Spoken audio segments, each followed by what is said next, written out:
մենք մասնակցեցինք առաջի 3 մեկնարկներին չկար Ադրբեջան բար, սակայն ստադիոնում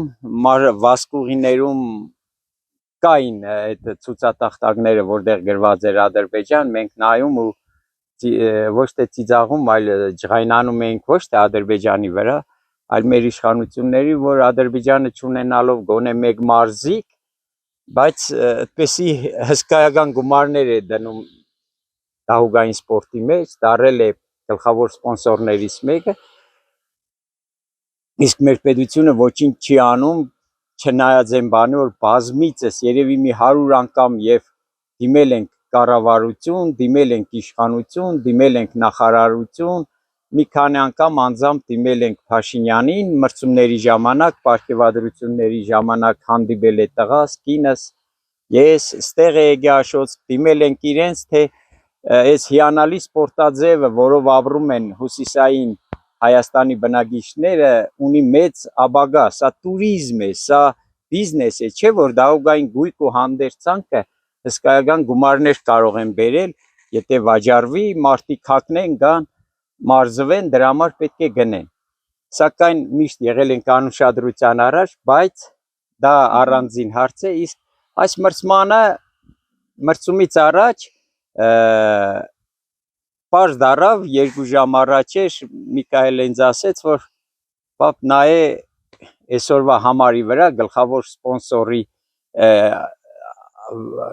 սպոնսորը Ադրբեջանն է եւ գրված է Ադրբեջան։ Ու ինձ ասեց, որ պապ կփակցնես սկոչով, կկպցնես, էնել են ամենաուժեղ սկոչով, որ փոգելուց փոգվի։ Գնացի, ստացա համարները, դրանք մրցակցական համարներն էին, ես կարող եմ ցույց տալ այդ համարը ինչ է իրենից ներկայացնում, որովհետև շատ դեպքերում սխալ շահարկվեց Հայաստանում, դե մարդիկ չեն տեսել դահուկային սպորտը, Հայաստանում կան էլ զարգացած չէ, եւ չպատկերացրին, շատ տեղերում ասում են մարզահակուստի վրա եւ մարդիկ կան, ովքեր ասում են, թե ինչու էր հակել, որ մի բան է ջնջել էր։ Դա մարզահամարն է, որը բանից կախված, մրցման կոդտեղից կախված, ջերեբիովկայից ելնելով տալիս են, ասենք թե դու 70 համարն ես, կրսկիտ գրվում է 70 համար եւ սպոնսորների անունները։ Դու պետք է դա հագնես։ Դա անթև վերնաշաբիկի պես բան է։ Մենք առավոտյան կպցրեցինք մեկնարկից առաջ այդ համարի վրա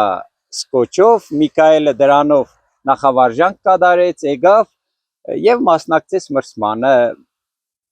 Ես մինչև անգամ իրեն հարցրեցի, թե իսկ ինչ որ մի բանից դու չես մտածում, թե ինչ կլինի, Միկան ասեց, ես չեմ կարող ընդունել այն բանը, որ իմ գերբիս, իմ հայրենիքի սիմվոլների կողքը ու իմ սրտիս վրա լինի Ադրբեջան գրվածքը, ես պատրիոտ եմ։ Ահա այդպես էլ մեկնարկեցինք, մեկնարկից հետո մոտեցան ինձ ժյուրի անդամները, դահուկային գրասենյակի տնօրենի տեղակալը Սիմոնը, ով հիանալի տղա է, մեզ վաղուց գիտի,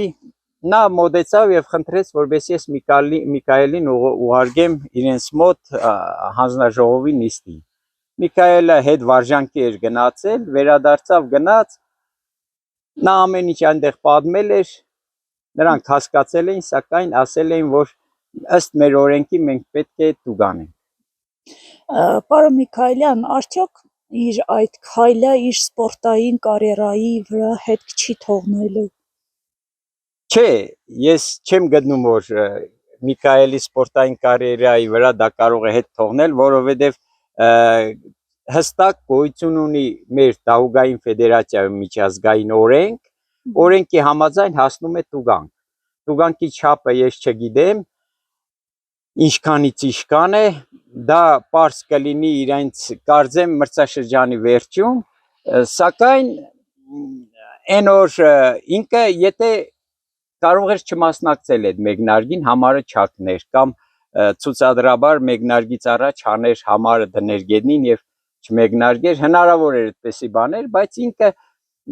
որոշեց մեկնարկել, քշել, որովհետեւ մարզվել է, սկան ծախս է եղել, եկել ենք, հասել ենք մրցման եւ մենք մոտավորապես գիտակցում ենք, որ դա տուգանքով կվերջանա կարիերային, եթե հանկարծ ինչ որ մի բան լինի, մենք գոյություն ունեն սպորտային անկախ դատարաններ, թե ինչ, կարող ենք հագադարձ դեղ դիմել, որոնք մարդու իրավունքի բոլոր օրենքների համաձայն իրավունք չունեն կպչել մարզիկին, որովհետև մարզիկի մարմինը իր սեփականն է, նա է որոշում կայացնում ինչ լինի իր վրա գրված, եթե դա իր հայրենիքում չընդունվող ինչ որ մի բան է, իհարկե։ Պարոն Միքայելյան, իսկ Հայաստանում արդյոք հետապնդումներ սկսվեցին ձեր նկատմամբ, գիտեք, որ այսպես ասած հարաբերությունների կարգավորումներ են սկսել, խաղաղության պայմանագիր են ստորագրում, արդյոք ձեր նկատմամբ, ձեր ընտանիքի նկատմամբ հետապնդումներ սկսվել են, զգուշացումներ կամ կապ հաստատել են ձեզ հետ նախարարությունից թեկուզ։ Նախարարությունից նախորդ ասեմ, որ ոչ մի հետապնդում պես բաման չի եղել, ընդհանրապես կապ չեն հաստատել, որին ես օրինակ սպասում եի, թե իրենք մինչև այդ հարցում անել ֆեդերացիային ենել այդպես կոշտ դիրքով, նրանք կկապնվեին մեզ հետ, ֆեդերացիայի հետ, կհարցնեին, չէ՞ որ դա ավելի հայկական ձևով է, ավելի կուլտուրական, որ սկզբից իմանան ինչ է կատարվել, ինչպես է եղել, հետո նոր այդպես կոպիտ պնդեին ֆեդերացիային, բայց ի ուրախության մեզ Գագիկը ֆեդերացիայի նախագահան շատ ճիշտ կարճ լակոնիկ ձևով շարադրել էր իրավիճակը եւ ներկայացրել էր, դրանից հետո նրանք բերեները ջուր են լցել, ոչինչ չեն ասում, ոչ մի խոսք չկա։ Պարոն Միքայելյան, ամեն դեպքում միշտ ասում են, որ սպորտն ու քաղաքականությունը երբեք չի կարելի զուգորդել, կապել իրար հետ, բայց միևնույն ժամանակ տեսնում ենք, որ շատ ուղղակիորեն են մեկը մյուսին կապված, լրացնում են միմյանց, այստեղ դուք տեսնում եք այդ քաղաքական բաղադրիչը։ Իհարկե, չի կարող սպորտը լինել քաղաքականությունից դուրս, որովհետև մեծ մասը ֆինանսավորվում է պետության կողմից, չնայած մենք պետության կողմից մեր դահուկային սպորտը չնչին աննշան գումարներ են տալիս, այս տարի չեն տվել, որի պատճառով մենք բավականին մրցումներ չմասնակցենք եւ մեր վարկանիշները ընկան, բայց չի կարող այս աշխարհում մարդը քաղաքականության մեջ չլինել։ Իհարկե, սպորտը չի կարող սպորտ լինել։ Եթե հիշենք միայն զուտ սպորտ լինել, ինքը քաղաքականության մի մաս է, սպորտն է, մշակույթն է, մեր այսօրվա քայլելն ու ապրելն է։ Մենք չենք կարող լինել առանց քաղաքականության մի մասնիկ, ընտրություններից ընտրություն, իսկ սպորտը, օրինակ վերհիշենք Մոսկվայի օլիմպիական խաղերը 80 թվականին, մաքուր քաղաքական սովետական համակարգի ու այն ժամանակ իրանցելով արևմտյան կամ կապիտալիստական համակարգի բախում էր։ Հաջորդ օլիմպիական խաղերը 84 թվականի Լոս Անջելեսը սովետական միությունը բոյկոտեց չգնաց։ Դրանից առաջ կարելի է հիշել Մյունխենի օլիմպիական խաղերը, որտեղ սպանեցին, կարծեմ, բավականին տերորիստական հարձակում տեղի ունեցավ օլիմպիական գյուղի վրա եւ կարծեմ զոհեր եղան Իսրայելի մարզիկներից, թե միշտ սպորտը եղել է քաղաքականության մի մասնիկ, ինքը չի կրա առանձին լինի, իսկ եթե սպորտը քաղաքականության մի մասնիկ չէ, թող կրթության, գիտության, ես իմ ինչի նախարարը ինձ ասի, թե ինչ է ինքը խառնվել։ Ինչ են խառնվել, չէ որ իրանք եթե կնկել են համաձայնագիր խաղաղության, ես խաղաղության ամենամեծ ջատագողն եմ, ինձ համար առաջինը խաղաղ ապրելն է, առողջ ապրելն է եւ խաղաղ ապրելն է, բայց եթե իրանք կնկել են, ինչու են վախենում ու ինձանից պահանջում, որ սպորտը պետք է սպորտ լինի։ Սպորտը դա քաղաքականություն է։ Ես ինչպես կարող էի